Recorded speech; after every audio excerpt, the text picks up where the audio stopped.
Bonjour, vous êtes sur adionews.info et c'est parti pour votre revue de presse. Le Conseil des ministres du nouveau gouvernement, une réunion au cours de laquelle le chef de l'État a invité la nouvelle équipe à l'action, est à la une des quotidiens. Travail, accélérer la cadence, gouvernance sobre et vertueuse, la traque des slogans, titre le journal Le Quotidien qui nous informe que les Bleus jubilent au palais. De la gouvernance vertueuse au travail, il y a une succession de slogans répétés mécaniquement par les autorités, mais le journal Le Quotidien ajoute que les résultats ne sont pas à la hauteur des attentes des populations. À l'issue de ce premier conseil des ministres, les membres de l'équipe dirigée par Mohamed Abdallah Dionne ont affiché leur volonté d'alléger les souffrances des Sénégalais, souligne le journal Le Quotidien. Terrible pression présidentielle sur le gouvernement de Mohamed Dionne, Macky Sall accélère ses ministres selon le populaire. Le journal indique que cette équipe est invitée à faire de la culture de l'évaluation et du résultat un impératif. Le populaire traduit cette idée à sa manière en soulignant que le président de la République met la pression sur le gouvernement. Il exige du PM le plan d'action du gouvernement pour le semestre en cours, précise le journal. L'Observateur évoque de son côté les premières directives du chef de l'État au nouveau ministre avant de signaler que Macky Sall a fixé de nouvelles règles par lesquelles la décision consistant à tenir les réunions du gouvernement mercredi plutôt que jeudi. Autre mesure, les ministres auront droit à des tablettes plutôt que des documents en support papier. La Tribune revient par ailleurs sur la formation du gouvernement, s'étonnant par exemple de la nomination d'Abdoulatif Coulibaly au poste de secrétaire général du gouvernement en remplacement de Seydou Gueye, l'une des contradictions notoires de la nouvelle équipe.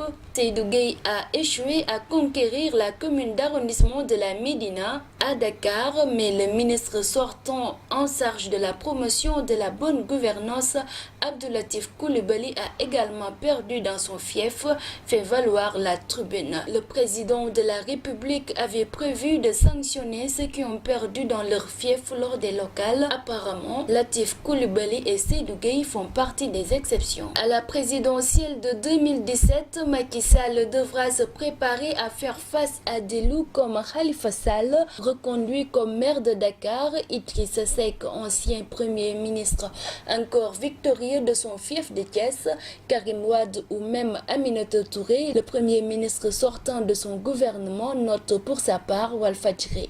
PDS, succession d'Abdoulaye Wade, Souleymane Ndéné Ndiaye pas maître de son destin, titre le journal Le Quotidien. Durant des moments d'épreuve intervenus après la perte du pouvoir, sa solidarité n'a pas été des plus visibles.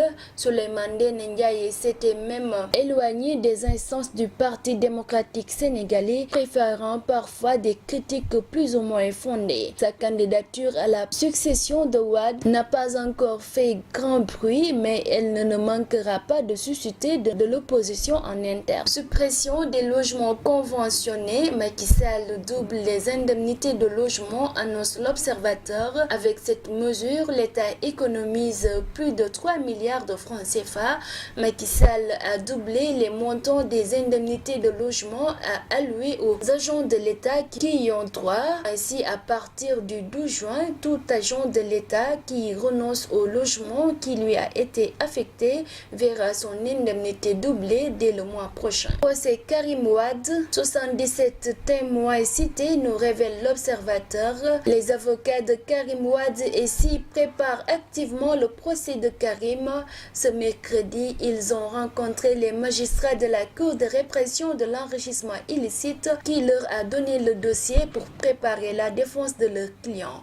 Parmi les témoins, pas moins que Abdoulaye Wade, Aminata Touré et Pape Diop, entre autres, devront passer à la barre. Faits divers, faux et usage de faux pour l'obtention d'un visa américain. Le promoteur de lutte Assane Ndiaye et Mambal risquent 2 ans de prison, dont 6 mois ferme. Les avocats de la défense ont introduit une demande de mise en liberté provisoire, mais le maître des poursuites a refusé de leur accorder la liberté provisoire. Le procès est mis en délibéré jusqu'à demain. juin. Le chanteur Mame Gor Diazaka a été copieusement tabassé chez Cheikh Amar par un de ses gardes de corps, nous informe le journal L'Observateur. Le chanteur a voulu rendre visite à son bienfaiteur et ami Cheikh Amar, mais un de ses gardes du corps lui a interdit l'accès à la maison. Mame Gor a voulu forcer le passage, ce qui est terminé par une bagarre qui a mal fini pour lui. Il a déposé plainte